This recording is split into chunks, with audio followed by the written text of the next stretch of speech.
울산의 미래가 대한민국의 미래다. 미래를 여는 에듀 콘서트 진행을 맡은 울산 MBC 아나운서 배윤호입니다. 반갑습니다. 예. 자, 우리는 하루가 다르게 급변하는 시대를 살고 있죠. 이럴 때일수록 창의력이 중요하다 이런 얘기들 많이 하는데요. 사실 이 창의적인 사람이 되는 게 그렇게 쉽지만은 않은 일입니다. 학교에서나 회사에서나 아이디어나 무슨 기획안을 내라고 하면 사실 참 많이 막막하죠. 그래서 겨우 머리를 짜서 이 아이디어나 기획안을 내고 나면 돌아오는 대답은 진부하다, 뻔하다, 너무 흔한 거 아니냐, 이런 대답이 돌아오고는 합니다. 왜 똑같은 것을 보고 누구는 정말 많은 아이디어를 떠올리고 또 누구는 이렇게 아무 생각이 안 나는 건지, 오늘 남들과는 다른 발상을 하는 방법을 제대로 좀 알려드리겠습니다. 오늘 강연을 맡은 분은 고정이라는 말과는 좀 거리가 먼 분입니다. 고정관념을 싫어하시고요. 또 고정적으로 출근하는 것도 없고 또 월급도 고정이 돼 있지 않아서 한 달에 한 27번 정도 월급을 받으신다고 하는데, 그래서 누구보다 창의적으로 세상과 소통을 하고 계신 분입니다. 고정관념을 파괴하는 국내 유일의 관점 디자이너 박용후 대표를 소개해드리겠습니다. 여러분 큰 박수로 맞아주시기 바랍니다.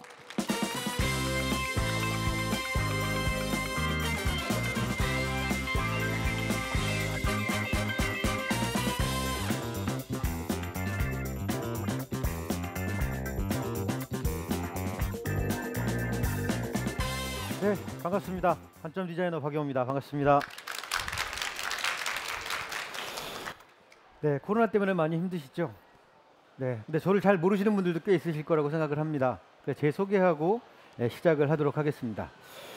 전 이게 굉장히 자랑스러운 장표입니다. 이게 우리나라 10대 벤처기업을 1등부터 10등까지 가치를 매겨서 등수를 정한 적이 있었는데요. 여러분 카카오 다 아시죠? 여러분이 아시는 카카오의 창업 멤버입니다. 그리고 배민도 함께 만들었고요. 그 다음에 애니팡이라는 게임도 홍보와 마케팅을 했습니다. 그리고 뽀로로도 마케팅을 했습니다.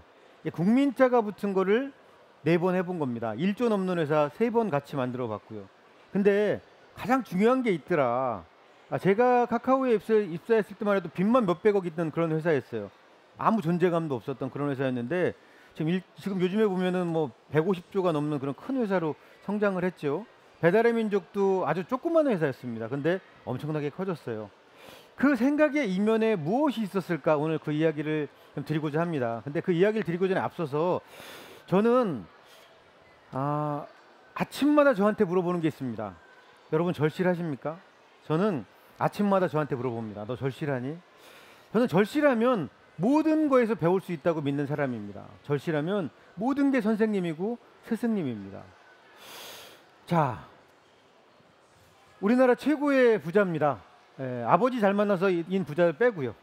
김범수라는 우리 카카오의 의장입니다. 근데 한 분 또 소개할게요. 우리 배달의 민족을 만든 김봉진 의장입니다. 두 사람의 공통점, 흙수저입니다. 엄마 아빠가 부자가 아니었습니다. 그런데 지금 대한민국을 대표하는 기업인으로 자리 잡았습니다. 근데 약간 더 다른 점도 있어요. 우리 김범수 장은 좋은 학교 서울대학교를 나왔고, 여기는 이제 우리 흔히 말하는 그렇게 서울대인대 고대라는 학교를 안 나왔는데도 불구하고 성공을 했죠. 비슷한 점도 있고 다른 점도 많이 있습니다. 근데 왜 이 두 사람 얘기를 하냐면요, 굉장히 중요한 게 있습니다. 저는 이 두 사람하고 일을 하면서 정말 많은 것들을 느꼈습니다. 이 두 사람은요 또 공통점이 있습니다. 자기 재산의 절반을 기부하겠다고 대한민국 최초로 한 분들이 이분들입니다. 자, 자랑스럽습니다. 저는.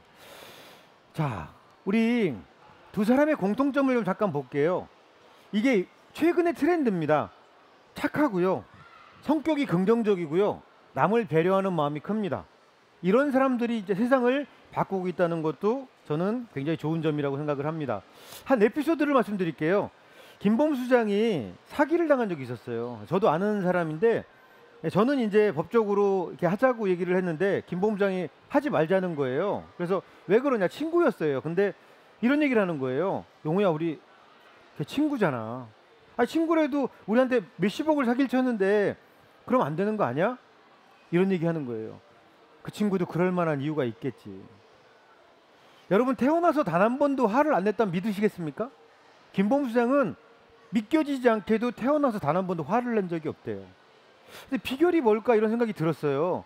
그랬더니 자기가 읽었던 책 중에 답이 있었다라는 거예요. 빅터 프랭클이라는 사람이 쓴 죽음의 수용소라는 책이 있습니다. 그 책에 이런 말이 나와요. 자극과 반응 사이에는 공간이 있다. 우리는 수많은 자극을 받습니다. 그런데 어떻게 반응할지 생각하고 하는 사람이 있고요. 생각하기도 전에 본능적으로 탁 나오는 사람도 있어요. 저는 이 생각을 궁금했어요. 자극과 반응 사이의 공간이 뭘까? 생각이라는 겁니다. 저는 김범수 장하고 만나면서 제 인생이 바뀌기 시작했어요. 생각을 생각해 보기 시작했어요. 생각이라는 게 도대체 뭘까? 우리는 생각을 하면서 살잖아요. 생각이라는 게 도대체 뭘까요? 자, 김범수 장이 이런 얘기를 해주는 거예요. 저한테 이제 카카오라는 회사랑 같이 일을 하고 그날 저녁 때 밥을 먹는데 이런 얘기를 하는 거예요. 용호야, 너 혹시 올드보이라는 영화 본 적 있니? 아, 본 적 있지. 우리 애기는 못 봤을 거예요. 근데 올드보이라는 영화 이런 대사가 나와요. 굉장히 중요한 대사예요. 틀린 질문을 하니까 맞는 대답이 나올 리가 없잖아. 이런 대사가 나온다는 거예요. 김범수라는 사람은 건대부고라는 학교를 전교 1등을 한 번도 놓치지 않은 친구예요. 근데 그 친구가 저 말을 듣는 순간 머릿속이 번쩍했대요. 자기는 선생님 말씀 잘 듣고 암기하고 이해해서 문제를 잘 푸는 그런 사람이었는데 저 말을 듣는 순간 문득 이런 생각이 들더래요. 나는 어떻지? 선생님이 가르쳐준 거에 정답만 찾으려고 노력했구나. 그런 생각이 탁 들었더래요. 저한테 놀라운 얘기가 시작된 거예요. 질문이 틀리면 맞는 대답이 나올 리가 없다. 근데 우리 질문이 틀렸을 거라고 생각을 안 한다는 거죠. 전 그때부터 질문을 질문하기 시작했어요. 김범수 장도 질문을 질문한대요. 이 질문이라는 게 왜 중요할까요? 우리는 질문하지 않고 답 찾기만 바빠요. 선생님이 문제 내면 답 찾는 거 막 몰두를 해요. 그래서 몇 점 맞았느냐, 이게 우리의 중요한 관심사항이 됐어요. 우리나라는 왜 이렇게 됐을까요? 저 이게 문제라고 생각해요. 우리 이렇게 시험 보잖아요. 고르는 거예요. 어느 미국 기자가 저한테 그런 놀라운 얘기를 해줬어요. 대한민국은 정말 대단한 나라다. 야, 어떻게 대한민국이라는 나라는 철학도 객관식으로 만드냐? 어떻게 철학을 객관식으로 만드냐는 거예요. 또 하나의 문제점이 있어요. 여러분 철학자 아시는 분 한번 이름 한번 떠올려 보실래요? 니체, 칸트, 소크라테스, 공자, 맹자. 공통점 다 외국 사람이에요. 반만 년 역사를 가졌다는 나라가 다 외국 사람의 생각대로 사는 거예요. 우리는 생각 수입국이에요. 우리나라를 대표하는 뭐 퇴계 이황, 그것도 성리학 공부하신 분이잖아요. 참 보면 야, 우리나라가 생각이라는 거가 뭐에 대해서 한번 생각을 해본 적이 있나? 그런 생각이 드는 거예요. 저의 스승님이신 우리 최진석 교수님 이런 얘기 하더라고요. 여기 어머님들하고 애들하고 같이 오셨는데 교육이라는 게 뭘까요? 잘 배워서 점수 많이 따서 좋은 학교 가고 그렇게 가르치시나요? 이제 그런 시대 끝났어요. 교육이 뭘까? 교육이 상당히 중요하죠. 교육은 무엇을 알려줄까의 문제가 아니라는 거예요. 교육은 무엇을 궁금한 사람을 만들까? 우리 어린 친구들 많이 보면 호기심이 되게 많잖아요. 여기 강아지, 로봇 강아지 지나가면 막 궁금해하고 그러잖아요. 여기 왜 아이들하고 같이 오셨어요? 궁금한 거, 새로운 세상 보여주려고. 그리고 궁금한 거 더 많이 만들려고. 여기 가서 뭐가 해결이 될까요? 아니에요. 궁금한 게 많아질 거예요. 그러면 얻고 가는 거예요. 저 한번 여러분께 여쭤볼게요. 생각이 나요? 생각이 들어요? 생각을 해요? 우리 어머님 생각을 합니다. 네. 우리 박전 생각이 납니다. 자, 여기 여러분 색깔 하나가 제가 짚고 넘어갈게요. 생각이 나기도 하고 들기도 하고 하기도 해요. 근데 제가 이렇게 세 개를 제시하니까 다 고르시잖아요. 지금 우리는 이게 몸에 밴 거예요. 제가 드린 말씀은 이거예요. 고르지 말고 생각을 하자고요. 근데 우리는 고르는 거에 익숙해요. 잘 고르는 사람이 위로 올라가는 구조가 됐던 거예요. 대한민국의 교육은 입시 제도를 바꾸지 않는 이상 안 바뀌어요. 그렇게 해서 시험 봐서 올라가는 사람들이 공부 잘, 이제 생각이 바뀌었어요. 이제 세상이 바뀌었어요. 이제 어떤 사람들의 세상이 됐느냐? 생각 잘하는 사람들의 세상이 온 거예요. 근데 왜 우리가 학교 다닐 때 공부했죠? 여기 어머님도 계시고 아버님도 계세요. 미분적분 푸실 수 있는 분. 학교 다닐 때 분명히 배운 거예요. 분명히 그걸 풀고 좋은 학교를 가요. 우리 학교 다닐 때 분명히 우리 미분적분을 풀고 대학을 갔는데 학교 딱 입학하면 미분적분 못 풀어요. 왜 그럴까요? 우리는 깨닫는 공부를 한 게 아니에요. 학교 가기 위해서 공부한 거예요. 좋은 학교를 가면 인생이 잘 펼쳐질 거라고 그렇게 믿었던 거예요. 요즘은 더 힘들어요. 좋은 학교 나와도 취직이 안 돼요. 저희 때는 대학교 2학년 때 취직이 됐어요. 전 후배들한테 미안해요. 이 서울에 집 사는 것도 이제 꿈도 못 꿔요. 부모님 잘못 만나면 뭐 아파트 값이 뭐 10몇 억씩 되는데 어떻게 사요? 참 안타까운 세상이 된 거예요. 미안해야 돼요. 집도 못 사지, 취직도 안 되지. 그러니까 실망하는 거예요. 근데 왜 우린 그런 공부를 했을까? 공부가 소용이 없어지는 공부를 하는 거예요. 우리의 공부는 왜 다 휘발될까? 안다고 느끼죠? 이해한 것도 있어요. 깨닫는 공부를 안 해서 그래요. 깨닫는 건 휘발되지 않아요. 우리는 깨닫는 공부를 안 해요. 암기하고 외우고 이런 거예요. 제가 독일어 시험을 봤는데 만점을 받았어요. 근데 제가 기자를 11년 했거든요. 독일에 가서 독일어를 한마디도 못했어요. 제 머릿속에 뭐가 있었는 줄 아세요? 데어데스 댐댐 디데어데어디 뭐 이런 거 잔뜩 있었어요. 문제를 푸는 방법, 답을 찾는 방법을 가르쳐주는 거지 공부를 위한 공부를 안 했다는 사실이에요. 이제 우리 공부는 바뀌어야 돼요. 생각에 꼬리를 물어서 R을 만나는 걸 자꾸 해야 돼요. 아 그래서 그랬구나. 아 그래서 그렇구나. 유래, 원리 이런 거 많이 알아야 돼요. 근데 우리는 암기하고 답 잘 찾는 방법을 몸에 익히는지도 몰라요. 그러니까 공부가 헛되고 헛된 거예요. 자, 깨달음으로 생각의 높이를 높이는 사람들이 있어요. 그런데 보통 사람들의 인생이 왜 다를까? 깨달음으로 쌓아놓은 생각이 없는 사람들은요, 자기가 경험한 생각 안에서만 갇혀 있어요. 그걸 우리 꼰대라고 불러요. 우리는 어떻게 하면 생각의 높이를 높일 수 있을까요? 굉장히 중요한 문제라고 생각을 합니다.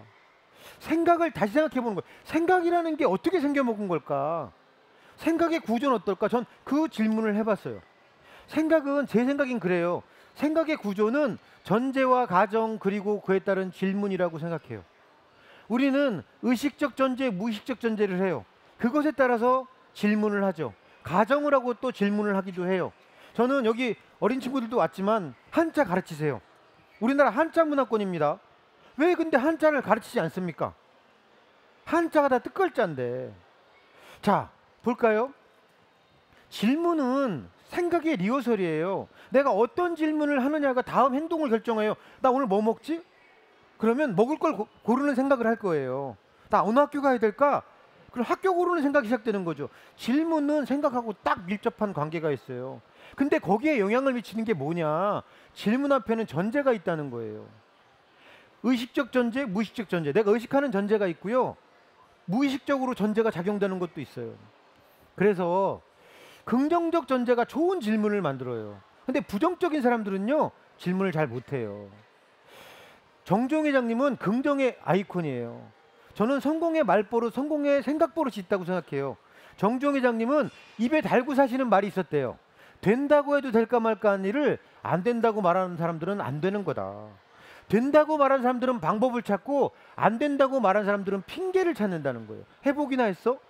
이 생각을 평상시에 계속하고 사셨대요. 자, 저희 배달의 민족에는요, 벽에 이렇게 써 있어요. 여러분 배달의 민족 그 회사에 가보면 제가 한 말이 써 있어요. 긍정적인 사람은 한계가 없고 어디까지 할지 모르겠어요. 부정적인 사람들은 한계 없어요. 안 된다고 그러니까. 알리바바를 만든 마윈도 이렇게 얘기했어요. 마음이 가난한 사람들하고 일하지 마라. 이건 이래서 안 되고 그건 저래서 안 되고 이건 이래서 안 되고 그런 사람들은 아무것도 세상을 바꿀 수가 없다는 거예요. 할 수 있지. 해볼 거야. 이런 사람들이 세상을 다 바꿨다는 거죠. 어려운 일이 없는 인생이 어디 있어요. 사람이 왜 나눠지는 줄 알아요? 태어날 때는 다 다르게 태어나요. 그런데 태어난 거는 내 잘못이 아니에요. 그렇지만 내가 어떻게 죽느냐는 내 잘못이에요. 내 삶을 내가 책임져야 되는 거잖아요. 어려운 일이 없는 인생이 어디 있어요. 어려운 일을 어떻게 대하는 관점과 태도가 사람의 그레이드를 나누는 거예요. 김봉진 의장 가난했어요. 우리 김범수 시장 가난했어요. 근데 지금 대한민국 최고의 부자가 됐어요. 왜 그랬을까? 전 그걸 지켜봤어요. 그 사람들은 긍정적으로 세상을 바꿀 수 있다고 하는 사람들이라는 거죠. 넘어지는 것이 실패가 아니에요. 일어서는 걸 포기하는 게 실패죠. 내가 넘어졌어요. 나 근데 안 일어날 거야? 실패예요. 넘어질 수 있어요. 그러나 난 다시 일어날 거야? 실패 아닌 거예요. 그냥 넘어졌던 일이 있었던 것 뿐이지. 자, 그래서 생각이 바뀌는 좀 노하우를 정리해 볼게요. 긍정적 전제로 질문을 시작하는 거예요. 긍정적인 마인드로 내가 긍정적인가? 패배 꼬인 사람들은 좋은 질문을 못해요. 두 번째는요, 다르게 질문하는 거예요. 질문을 바꾸면 생각이 바뀌어요. 근데 뻔한 질문 하잖아요. 뻔한 답밖에 안 나와요. 그래서 저는 다르게 질문하면 다른 생각이 시작된다, 이 말씀을 드리고 싶어요. 질문을 바꿔보라는 거예요. 똑같은 식으로 질문하지 말고. 그래서 질문을 디자인하면 생각은 디자인될 수 있어요. 뭘 벌어놨나라는 질문을 해요. 우리 뭐 벌어놨지? 이런 얘기를 하죠. 근데 왜 우리는요, 전제가 딱 작용해요. 뭘 벌어놨니? 딱 그러면 얘기해요. 왜 번 것이 돈이라고 생각해요? 우리 어린이는 뭘 벌어놨을까요? 아직 어린이인데 뭘 벌어놔요? 벌어놓은 거 있어요. 친구도 벌어놓은 거예요. 그죠? 내가 좋은 생각도 벌어놓은 거예요. 그죠? 내가 책 읽은 것도 벌어놓은 거예요. 왜 번 게 돈이라는 전제에 갇히면 우린 번 걸 제대로 보지 못해요. 저는 독서가 되게 중요하다고 생각해요. 우리 부모님들도 오시고 또 학생들도 왔는데 책 읽는다는 게 뭘까요? 책을 외워요?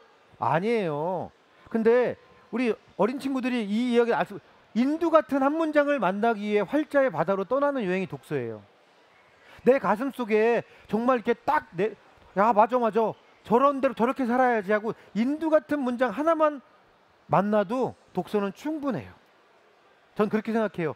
저는 학교 다닐 때 나카타니 아키히로라는 일본 극작가가 쓴 책을 읽었어요. 내용운의 비타민이라는 책이었어요. 거기에 이런 문장이 나와요. 나를 도와줄 사람의 숫자는 내가 도와준 사람의 숫자와 같습니다. 근데 우리는 그렇게 생각을 안 해요. 같은 학교 나왔으니까 도와주세요 선배님, 도와주세요 후배님. 우리 같은 고향이니까. 그거는 어떤 계기를 만들 재료로밖에 쓸 게 없는 거지 인맥이 아니에요. 여러분의 인맥은 내가 도와준 사람 숫자예요. 인맥을 어떻게 넓히지? 내가 많이 도와주면 인맥은 넓어지게 돼 있어요. 전 그걸 믿어요. 한번 생각해 보는 거예요. 시간을 어떻게 보내지? 근데 사람의 생각이라는 생각 구조가 말하고 되게 깊은 연관이 있어요. 시간을 어떻게 보냈을까? 그러면 시간이란 대상을 동사가 해석 구조를 만드는 거예요. 시간을 어떻게 보냈지? 그러면 보냈다는 식으로 해석해요. 근데 바꿔보는 거예요. 동사를 바꿔서 질문하면 다르게 보여요. 시간과는 뭘 바꿨지? 이렇게 질문하는 거예요. 운동했어요. 시간하고 뭐 바꿨을까요? 시간 쓰는 일이에요. 체력 바꿨잖아요. 건강 바꿨잖아요. 독서했어요. 그것도 시간이 드는 일이잖아요. 뭘 바꿨을까? 지식을 바꾸는 거잖아요. 우리는 질문을 바꿔야 돼요. 나는 시간하고 뭘 바꿨을까? 이렇게 질문해보세요. 생각이 확 달라지시죠? 시간을 어떻게 보내지? 그러면 때운다는 생각이 들어요. 시간 어떻게 때우지? 시간은 바꾸는 거예요. 시간을 보냈다고 생각하는 사람과 시간과 뭐를 바꿨다고 생각하는 사람의 인생은 확 달라요. 그림 하나 보여드릴게요. 여러분의 인생은 어떻게 사실 거예요? A처럼 B처럼. 그냥 똑같은 걸 반복하면서 사는 사람들은요, 그냥 제자리예요. 시간과 바꿔낸 것들이 나를 성장시키는 계단 역할을 하는 사람들은 내가 원하는 데 계속 갈 수 있어요. 아인슈타인 박사님이 이런 얘기를 했어요. 정신 이상, 미친 거는 어제랑 똑같이 살면서 내 미래는 바뀔 거야 이렇게 믿는 건 미친 짓이라고 얘기했어요. 자, 시간과 바꿔낸 것들의 가치를 인지하기 시작하면 그때부터 놀라운 일이 벌어져요. 난 시간하고 뭘 바꾸고 있을까? 그 질문을 바꿔보는 거예요. 그러면 헛된 시간이 없다는 거예요. 또 하나 대상을 바꿔서 질문하는 거예요. 예전에 카카오에서 어떤 친구가 SNS에 그런 글을 올렸어요. 나 자살할 거야 이렇게. 끔찍한 일이죠. 근데 왜 그런가 봤더니 위에 사람들한테 밑에 사람들한테 물어본 거예요. 너는 저 팀장하고 저 위에 사람하고 같이 일을 하고 싶어? 근데 안 하고 싶었었나 봐요. 그거를 그대로 그 팀장한테 알려준 거예요. 그러니까 자기가 왕따 당하고 있다고 생각했던 거예요. 질문을 바꿨어야 돼요. 너 저 사람하고 일하고 싶어? 아닌데? 남을 욕하는 거는 쉬워요. 질문을 바꿨다면 그런 결과 절대 나오지 않아요. 나는 함께 일하고 싶은 동료일까? 이렇게 질문했다면 그런 답이 나왔을까요? 자기를 먼저 안 보고 남을부터 봐요. 우리는 남 욕하는 건 되게 쉬워요. 남 욕하는 거 정말 쉽죠. 내 욕하는 거 봤어요? 내가 내 욕하는 거? 쉽지 않아요. 나는 어떤 사람이지? 이 질문을 먼저 해야 돼요. 근데 우리는 남만 보고 다 얘기하고 있어요. 사람이 성장하는 방법은 기본적으로 나하고 대화를 잘하는 사람들이 남하고도 대화를 잘해요. 근데 나하고는 대화할 줄 모르면서 남 비판하는 사람, 비판도 아니에요. 이거는 비난만 하는 사람들은 성장 못해요. 자, 직업에 관해서 한번 얘기해 볼게요. 이렇게 관점을 바꾼다는 것은 굉장히 중요해요. 질문을 바꾸고 전제를 바꾸고 이런 것들이. 미용하시는 분들한테 물어봤어요. 직업이 어떻게 되세요? 아, 저 미용사인데요. 직업이 어떻게 되세요? 아, 저 미장원 주인이에요. 직업이 어떻게 되세요? 아, 저 헤어 아티스트입니다. 여러분, 질문을 좀 바꿔보겠습니다. 여러분은 누구한테 머리 맡기고 싶다는 생각이 드세요? 우리 어머니. 헤어 아티스트, 그죠? 어느 분한테 헤어 아티스트. 왜 그럴까요? 똑같은 일 해요. 파마하고 염색하고 커트하고. 근데 자기 직업을 어떻게 바라보느냐, 정의 내느냐에 따라서 일의 수준이 바뀌어요. 나 뭐 하는 사람이야? 그거를 정의를 바꾸면 내 일이 달라진다니까요. 자, 저는 조향사라는 직업이 있어요. 향수 개발하는 직업이에요. 근데 향수 개발하는 세계적인 분이 있어요. 크리스토프 로다멜이라는 분이에요. 그분은 자기 직업을 이렇게 소개하는 거 보고 깜짝 놀랐어요. 나는 공간에 부유하는 공기입자에 감정을 입혀서 재조각하는 일을 하고 있습니다. 어떻습니까, 여러분? 나 향수 개발해요. 그렇게 얘기하지 않았어요. 나는 공간에 부유하는 공기입자에 감정을 입혀서 재조각하는 일을 하고 있습니다. 너무 멋지지 않아요? 이 사람이 세계적인 수준의 조향사가 된 이유가 이 문장에 딱 나와요. 저 이 사람을 만나고 싶었어요. 만났어요. 크리스토프, 당신 직업을 다르게도 얘기하십니까? 나는 1400개의 향기 음반으로 향기를 작곡하는 향기 작곡가입니다. 어떻습니까? 멋지지 않아요? 내 삶이 바뀌고 내 인생이 바뀌고 하는 거는요, 내가 하는 일에 대해서 다른 관점으로 바라보고 가장 멋지게 표현하는 일부터 해야 된다고 생각해요. 저는 그때 느꼈어요. 내 직업을 어떻게 정의 내리느냐에 따라서 일을 바라보는 내 생각이 통째로 바뀌는구나. 그걸 느꼈어요. 여러분은 어떤 일을 하십니까? 그냥 보통 사람들이 얘기하는 걸로요? 아니요. 정의를 바꾸세요. 자, 저는 관점 디자이너라고 있지도 않은 직업을 만들었어요. 저는 어떤 일 하십니까? 라고 물으면 저는 답해요. 저는 관점을 통해서 생각의 방향이나 구조를 바꾸는 일을 하고 있다고 얘기를 해요. 없는 직업이었죠. 제가 만든 거예요. 우리 여기 어린 친구들이 있어요. 뭐가 되고 싶어요? 라고 물어보지 마세요. 저 친구들이 살아갈 세상은 달라요. 직업이 꿈이 돼서는 안 돼요. 나는 세상에 어떤 일을 하고 싶어가 꿈이 돼야 돼요. 그걸 직업으로 표현하면 어떨까라고 그렇게 묻는 게 맞아요. 우리는 질문을 잘못해요. 넌 뭐가 되고 싶니? 직업으로 얘기하죠. 아니, 넌 세상을 어떻게 바꾸고 싶어? 어떤 일을 하면서 살고 싶어? 근데 그걸 직업으로 말하면 어떤 직업을 될까? 없을 수도 있어요. 현재 있는 직업은 굉장히 많은 것들이 없어져요. 근데 직업으로 꿈을 꾼다? 그러면 내 꿈이 없어지는 거랑 똑같은 일이 벌어진다는 거죠. 여러분은 어떤 일을 하고 싶으세요? 그거를 직업으로 표현하면 뭘까요? 라고 한번 바꿔보자는 거죠. 자, 다르게 보는 거예요. 관점을 바꾸고 긍정적인 마인드로 질문을 바꾸고 관점을 바꾸고 다르게 보는 거, 그건 굉장히 중요해요. 이게 어떻게 보이세요? 앞모습도 보이고 옆모습도 보이시죠? 세상 모든 건 보기 나름이에요. 이렇게 볼 수도 있고 저렇게 볼 수도 있어요. 관점의 차이, 이거는 IQ 80점 차이랑 똑같아요. 제 얘기가 아니고 미국의 컴퓨터 과학자 앨런 케이라는 사람이 한 말이에요. 관점을 바꾸면 IQ 80점을 보너스로 얻을 수 있는 거예요. 내가 IQ가 100이면 관점을 바꾸면 180이 될 수도 있다는 거예요. 자, 그 관점, 본다는 것의 의미가 뭘까요? 우리 보는 게 뭘까요? 보는 것과 생각은 연결돼 있어요. 내가 책을 보면 내 생각은 책과 연결되는 거예요. 내가 핸드폰을 보면 내 생각은 휴대폰과 연결되는 거예요. 그죠? 생각은 보는 거하고 연결돼 있어요. 근데 단순히 본다는 것만으로 생각이 연결되진 않아요. 자, 한번 볼게요. 제가 한자를 배우자고 하는 이유예요. 견, 시, 관, 남, 간, 감, 진. 모르겠죠? 왜 한자를 안 가르치는지 저는 솔직히 모르겠어요. 다 본다는 뜻이에요. 볼겸, 볼시, 볼관. 우리 진찰 받으러 왔어요. 볼진자 씁니다. 안녕하세요, 간호사 선생님. 볼관자 씁니다. 어떻게 보느냐에 따라서 기억이 다르게 만들어지고 기억이 생각을 만들어요. 어떻게 볼 것인가의 문제가 어떤 생각을 할 것인가 딱 밀접하게 연결이 된다는 거죠. 다르게 보면 다른 생각이 시작됩니다. 카카오가 이렇게 큰 회사로 어떻게 될 거라고 생각하셨어요? 제가 그 비결을 알려드릴게요. 전혀 다른 관점이 성공의 시작이었어요. 한 일화를 말씀드릴게요. 김범수 장한테 얘기해봤어요. 범수야, 돈 우리 어떻게 벌어? 몇백억 적자였어요. 근데 김범수 장이 저한테 그런 얘기를 하는 거예요. 용우야, 나는 돈 버는 건 관심이 없어. 아니, 우리 사업하는데 돈 버는 게 관심이 없다니. 내 관심은 카카오톡이 전 국민의 습관이 되는 거야. 그러면 게임의 룰이 바뀌어.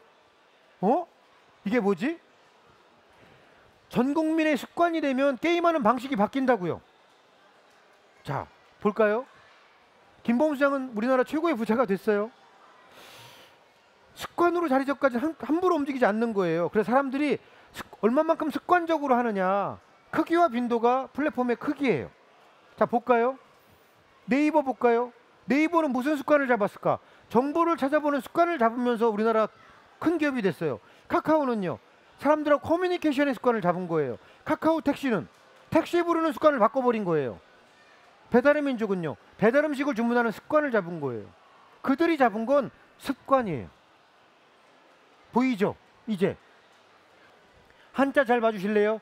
익힐 습, 익숙할 관. 익혀서 관성이 된 거예요. 근데 망하는 기업들의 공통점이 뭐냐? 저것만 뒤집으면 돼요. 관습적이에요. 우리가 쭉 이렇게 해왔으니까 네가 익혀. 강요하는 거예요. 그러면 기업은 망해요. 새로운 습관을 만드는 사람들이 세상을 바꾸고 있다는 거예요. 새로운 습관을 만들 수 있어. 사업가가 될 가능성이 되게 높아요. 근데 나는 습관으로 하는 거 열심히 익혀갖고 이제 미래의 인재는 새로운 습관을 만드는 사람들이 다 차지할 거예요. 페이스북이라는 습관을 만들었고, 구글이라는 습관을 만들었고, 에어비앤비라는 습관을 만든 거예요. 새로운 습관을 만들면 생태계를 지배해요. 자, 카카오는 항상 생각해요. 만약에 카카오가 은행을 하면 세상이 어떻게 바뀌지? 만약에 카카오가 택시회사를 하면 세상이 어떻게 바뀔까? 만약에 카카오가 엔터테인먼트 회사를 하면 세상이 어떻게 바뀔까? 그러면서 뭘 바꾸고 싶으냐? 카카오는 일상을 바꾸는 중이에요. 카카오는 항상 새로운 상상을 통해서 일상을 바꾸는 거예요. 여러분, 습관을 장악하고 있는 회사들이 지금 엄청나게 부자가 된 회사들이에요. 아인슈타인 박사님이 얘기했어요. 어떻게 우리 아이들을 가르쳐야 되고 어떻게 창의력이 만들어질까? 상상력, 지식보다 훨씬 중요한 게 상상하는 힘이 훨씬 중요하다는 거예요. 상상력이 센 사람들이 이제 세상을 지배할 거라는 거죠. 새로운 습관을 디자인하면 그 시대의 주인이 될 수 있어요. 톰 피터스라는 사람이 세상이 바뀌는 원칙을 2006년도 9월에 한국에 와서 알려줬어요.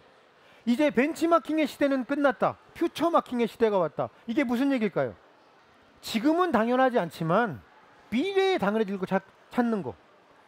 여기에 지금 학생들도 와 있어요. 미래에는, 지금 당연한 거는 여러분이 한 게 아니에요. 누군가 해놓은 거예요. 이제 우리의 질문은 바뀌어야 돼요. 미래의 사람들은 뭐가 당연해질까? 지금 로봇가 걸어다니죠. 지금 옆에서 지금 저 서빙하는 로봇이 막 돌아다녀요. 저게 당연해지면 저 회사는 엄청난 부자가 될 거예요. 그죠? 우리가 물을 사 먹는 게 언제부터 당연했을까요? 여러분, 물 사 먹죠? 옛날에 엄마, 아빠 시대에는요, 물 사 먹는 건 말도 안 되는 일이었어요. 물을 사 먹는다고? 말도 안 되는 소리 하지 마. 근데 우리는 당연하다는 식 물을 사 먹고 있어요. 이제 앞으로는 말도 안 되는 일을 만든 사람들이 부자가 될 거라는 거예요.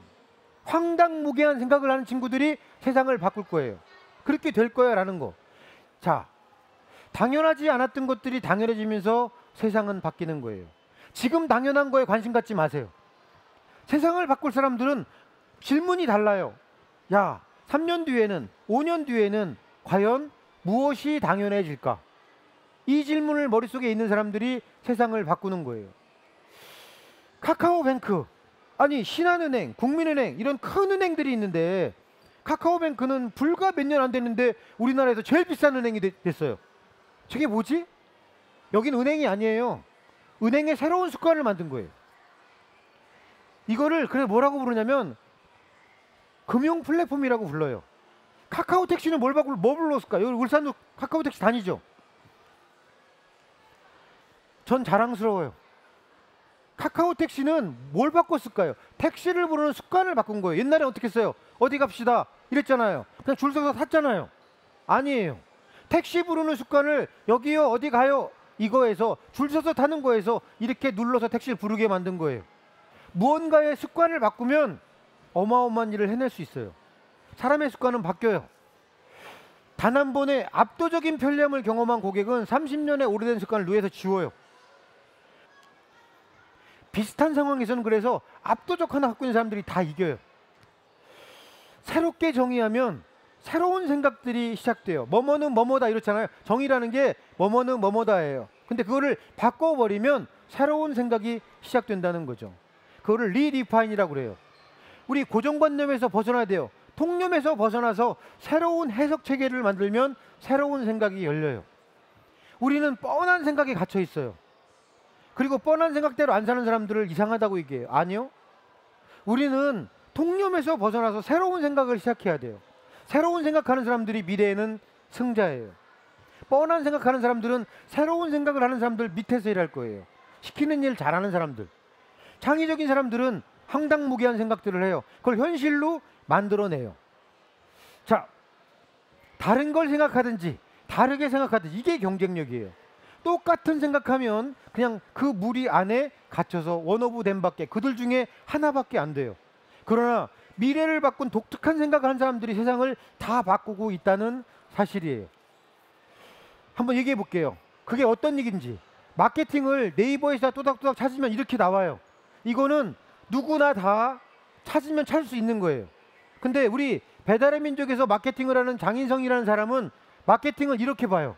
고객이 써볼 마음이 들게 하고 써보고 나서 친한 사람들한테 써보라고 말할 수 있게 만드는 게 마케팅입니다. 이거는 초등학생도 이해할 수 있는 말이에요. 이걸로다가 마케팅 대상 4년 연속 수상했어요. 어려운가요? 저한테 마케팅이 뭐냐고 물어보면 전 이렇게 말씀드려요. 마케팅이란 고객의 관점을 바꿔서 제품이나 서비스를 가치 있게 해석되게 만드는 게 마케팅이다. 저는 학부 때 공대를 나왔어요.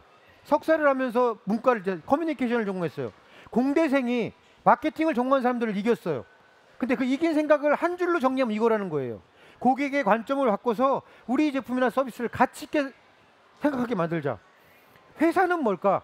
많은 사람들이 회사가 뭐냐고 물어봐요. 저는 우리 직원들한테 이렇게 얘기해요. 서로 다른 생각을 가진 사람들이 그 생각을 더해서 더 좋은 생각으로 만드는 곳이 회사예요 라고 얘기해요. 똑같은 사람이면 회사가 만들어질 필요가 없어요. 사람들은 다 달란트가 달라요. 재능이 달라요. 그러니까 그 다른 재능들을 모아서 한 일을 하는 거예요. 더 좋은 생각으로 만드는 게 회사예요. 근데 어떤 사람들은 회사를 그래요. 먹고 살기 위해 어쩔 수 없이 가는 곳. 그럼 회사 재미 하나도 없어요. 회사를 어떻게 정의 내리느냐에 따라서 회사 생활도 바뀌어요. 내 직업을 어떻게 정의 내리느냐에 따라서 내 직업을 바라보는 생각도 일을 하는 방식도 싹 다 바뀌어요. 한번 제가 말씀을 드려볼게요. 정말 중요한 단어들을 골라보세요. 나한테 정말 중요한 게 뭘까? 그리고 그 중요한 단어들을 고른 다음에 그 중요한 그 단어에 대해서 나만의 정의를 써보세요. 인생은 어차피 프라이어티 문제예요. 여러분한테 진짜 중요한 단어가 뭘까요? 그리고 그 단어들을 고른 다음에 거기에 나만의 정의를 써보는 거예요. 난 이걸 이거라고 생각한다. 그러면서 살면서 그 생각이 바뀌는지 한번 추적해 보세요. 그럼 내 생각이 어떻게 바뀌는지, 내 삶이 어떻게 바뀌는지 여러분 느끼실 수 있어요. 재정의 내리십시오. 그러면 인생은 바뀝니다. 새로운 해석 구조를 만드십시오. 그러면 남과 다른 경쟁력을 가질 수 있습니다. 예를 들어 볼게요. 고객의 짜증, 막 사람들이 짜증내는 거 있어요. 근데 이거를 재정의 내리는 회사가 있어요. 이걸로 성공한 회사가 있어요. 우리가 미처 못 본 단점을 알려주는 고객의 기분이다. 어느 회사냐? 바로 이 회사예요. 이 수세미를 보고 한국 아줌마가 엄청나게 짜증을 내신 거예요. 여러분이 보시기엔 정상적이잖아요. 근데 한국 아줌마가 보고 여러 가지 컴플레인을 하신 거예요. 뭐 컵 닦을 때도 불편하고 뭐 잡을 때 불편하고 뭐 어떻고 막 수만 가지 불만을 얘기하셨대요. 그걸 잘 듣고 이렇게 개선시켰대요. 이게 한국 아줌마가 짜증내서 개선된 수세미예요. 수십 배가 더 팔렸대요. 고객의 짜증을 다르게 본 거일 뿐이에요. 고객의 짜증은 우리가 미처 못 본 걸 알려주는 그런 거다. 어떠세요? 우리가 불편한 것들이 많아요. 그러나 성공하는 사람은 불편한 걸 기반으로 새로운 해결 방법을 찾아내는 사람들이 성공하는 사람들이에요. 그래서 배달의 민족 예를 들어볼게요. 배달의 민족이 이렇게 짜장면 배달을 이렇게 하잖아요. 근데 높은 빌딩을 배달을 하면 이 사람은 오토바이를 세우고 내려서 그 음식을 들고 엘리베이터를 찾아서 엘리베이터를 눌러서 올라가서 고객을 만나서 전달을 하고 다시 엘리베이터를 잡고 다시 내려와서 오토바이 있는 곳에 다음 장소로 이동해야 돼요. 그죠? 이것도 만만치 않아요. 이것도 왕복거리가 되고 기다리는 시간이 다 있기 때문에 이거가 불편하다는 거예요. 배달의 민족은 어떻게 해결하려고 노력했을까요? 지금 배달의 민족은 로봇이 중간에다 놓고 가면 이 로봇이 엘리베이터에서 자기가 버튼을 누르고 지가 올라가서 고객한테 전화를 걸고 로봇이 전달을 해요. 자, 지금 저 옆에 있는 로봇 보이시죠? 저게 홀에서 서빙하는 로봇이에요. 최저임금제가 막 문제가 되면서 이제 소상공인들이 되게 힘들어졌습니다. 서빙하는 분 한 명만 두면 적자가 나요. 저 로봇을 빌려주면서 서빙하는 사람 숫자가 뚝 줄어드는 거예요. 그리고 밖에서 배달하는 로봇이 배달을 하고 있습니다. 광교에서 실제 배달을 지금도 하고 있습니다. 세상은 계속 바뀌고 있어요. 고객은 작은 짜증 때문에 그 회사를 떠나요. 단 한 명의 불편함을 배려하면 우리는 친절하다고 그래요. 아, 불편한 거 옆에 도와주는 거. 그러나 많은 사람들의 불편함을 배려하면 그건 비즈니스예요. 중국 최고의 부자가 됐던 마윈이 한국에 와서 강의를 하면서 이런 얘기를 했어요. 기회는 항상 사람들이 불평하는 곳에 있다고. 왜 이따위지? 그런 걸 찾아갖고 해결하면 그게 비즈니스라고. 지금 보시면 많은 불편한 것들을 해결한 걸 겁니다. 불편함을 관찰하는 거예요. 사람들이 뭘 불편해하나 그런 것들을 해결할 수 있다면 그게 새로운 비즈니스 기회가 되는 거예요. 또 하나는 사람들의 관성을, 사람들이 어떻게 행동을 하나 그걸 관찰하는 거예요. 우리나라 엘리베이터 버튼은 이래요. 보이시죠? 닫힌 버튼을 이렇게 심하게 누르는 나라가 대표적인 나라가 우리나라예요. 성격이 엄청 급해요. 이게 만약에 비즈니스라면 여러분 이해하시겠어요? 사람들 성격이 정말 급하구나. 기다리지 않는구나. 배달의 민족은요 30분 안에 배달해 줍니다. 이거는 짜장면 이게 아니고요. 슈퍼에 살 수 있는 거, 구멍가게에서 살 수 있는 거, 이런 것들을 마트에 살 수 있는 거를 30분 안에 배달해 주는 거예요. 단순히 다른 걸 파는 게 아니에요. 30분 안에 배달해 주는 거 하나만으로 일을 해요. 서울밖에 안 합니다. 지금 서울밖에 안 하는데 작년에 매출이 2187억 했습니다. 다른 걸 파는 게 아니라 30분 안에 빨리 갖다 준다는 거 하나만으로 서울만 2187억의 매출을 했어요. 여러분 어떻게 생각하세요? 빨리 배달해 주는 게 이만한 사업거리가 되는 거예요. 전국으로 합치면 몇 조짜리 회사예요. 그죠? 이런 말이 있어요. 큰 것이 작은 것을 잡아먹는 게 아니에요. 빠른 게 느린 걸 잡아먹는 거예요. 빠른 사람이 이겨요. 얼마만큼 빠르게 하느냐. 이게 비즈니스라는 거죠. 살아남는 종은 가장 강한 종도 가장 똑똑한 종도 아니다. 변화에 가장 잘 적응하는 종이 살아남는다. 우리 찰스 다윈에서 지난홀에서 배워요. 여러분 근데 이거는 생존 방법이에요. 살아남는 방법이에요. 저는 이 말씀을 드리고 싶어요. 변화를 만드는 종이 지배하는 거예요. 변화를 만드실 겁니까? 아니면 남들이 만든 변화에서 살아남으려고 이렇게 변화했나? 저렇게 변화했나? 거기서 살아남으려고 아둥바둥 사시겠습니까? 이제 변화를 만드는 사람들은 지식의 시대가 아니라 생각의 시대, 관점 전환의 시대가 되고 있다는 겁니다. 저는 생각합니다. 절실하면 모든 게 스승이라고. 성장이란 절실한 상태에서 받아들인 걸 꾸준히 아주 작은 거라도 꾸준히 하는 힘에 의해서 만들어진다는 것을. 루틴의 힘이라는 책이 있어요. 아주 작은 것도 꾸준히 하면 내게 되는 거예요.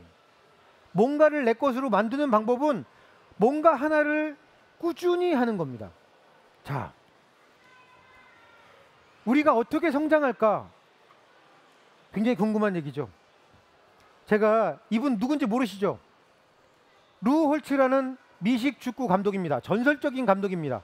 꼴찌하는 팀을 저분이 맡으면 1등을 만듭니다. 90몇 연승을 해요. 그래서 저분한테 여쭤봤어요. 감독님, 어떻게 하면 꼴찌하는 팀을 그렇게 90몇 연승할 수 있는 팀으로 만든 비결이 뭡니까를 여쭤봤습니다. 이렇게 답변하셨어요. 다 능력이 있어요. 근데 능력은 뭔가에 할 수 있는 거의 문제고, 근데 더 중요한 게 있다는 거예요. 능력도 중요하지만 정말 중요한 건 동기는 그거를 결심할 수 있게 해주고, 마음 안 먹으면 아무 소용없다. 아무리 능력이 있어도 내가 모티베이션이라고 하죠. 마음을 안 먹으면 말짱 아무 일도, 내가 아무리 잘났어도 내가 그걸 하겠다는 마음을 먹지 않으면 아무 소용이 없다는 걸 알려줬다는 거예요. 그래서 마음 먹게 해주고, 그 다음에 마음만 먹는다고 잘 되는 게 아니에요. 태도, 네가 어떤 태도로 일을 하느냐, 그 태도는 그것을 얼마나 잘할 수 있는지를 결정합니다.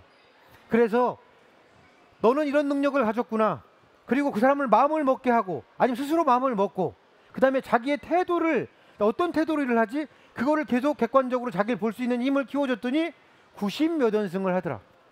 여러분한테는 어떤 능력이 있으십니까? 여러분은 어떻게 마음을 먹는, 자기를 북돋아서 어떻게 마음을 먹을 수 있는지 여러분 스스로 깨달으셔야 됩니다.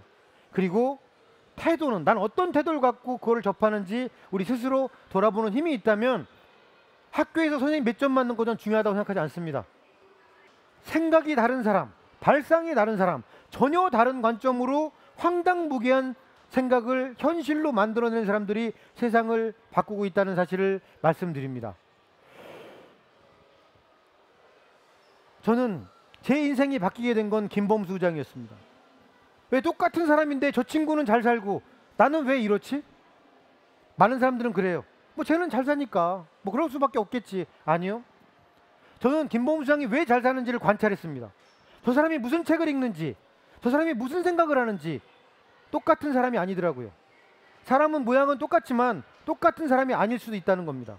김범수라는 사람이 우리나라 최고의 부자가 되고 리더가 되고, 김봉진이라는 사람이 세상을 바꾸고, 이런 것들은 그 사람, 저는 그분들한테 자극이 됐습니다. 여러분들은 어떻게 자극받으시겠습니까? 남 욕하는 거 쉽습니다.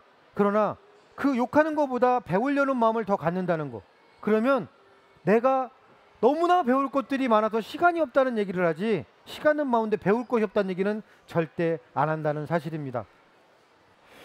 전 이 말을 되게 좋아합니다. 굿 투 그레이트라는 책이 있습니다. 좋은 기업을 넘어 위대한 기업으로. 사람이 위대하게 되지 못하는 이유가 그것 때문이라는 거예요. 이만하면 됐지. 벤틀리라는 차를 만드는 회사가 있습니다. 그 회사의 슬로건이에요. 우리는 남들이 이만하면 됐어, 그럴 때 다시 시작합니다. 이만하면 됐어, 이제 다시 시작해야지. 사람들의 격차는 이만하면 됐어에서 만들어지는 게 아닙니다. 남들이 이만하면 됐다고 할 때 다시 한번 시작하는 겁니다. 그게 그 사람과의 격차를 확 벌리는 격차를 만든다는 사실입니다. 1982년도 뉴스위크에서 워너비라는 표현을 만들어냈습니다. 워너비 마돈나, 마돈나처럼 되고 싶어요. 여러분께 마지막 질문 하나를 좀 드리고 싶습니다. 여러분은 워너비, 어떤 상태가 되는 겁니다. 여러분은 3년 뒤에 어떤 상태가 되어 있으시면 정말 좋으시겠습니까? 5년 뒤는 저도 모르겠습니다. 너무 빨리 바뀌기 때문에. 3년 뒤에 나는 뭘 갖고 싶고 뭘 하고 싶고 이런 게 아니라 어떤 상태가 되어 있고 싶으신지. 3년 뒤에 당신의 워너비는 무엇입니까? 그 질문을 하셨으면 좋겠습니다. 여러분이 하는 질문이 여러분의 미래를 바꿉니다. 여러분이 다른 관점으로 바라본다면 여러분은 인생이 달라집니다.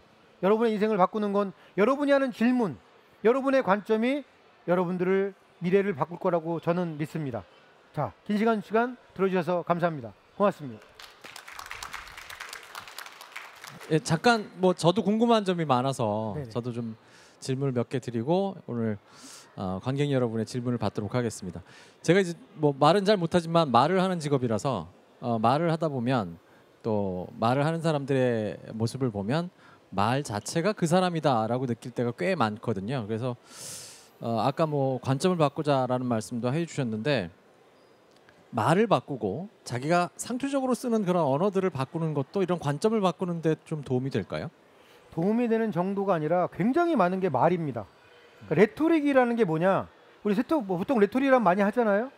생각이나 사상이나 관념은 스스로 존재감을 드러내지 못한다. 언어에 외필 입을 때 비로소 존재 안으로 들어온다. 하이데커는 얘기했습니다. 언어로 지은 집이 철학이라고. 말이라는 거는 사람의 생각입니다. 사람의 생각이 말이 되고 말이 생각이 됩니다. 그렇기 때문에 어떤 언어를 쓰고 어떤 단어를 쓰고 어떻게 말하느냐에 따라서 사람의 생각은 완벽하게 바뀔 수 있다는 사실입니다. 예.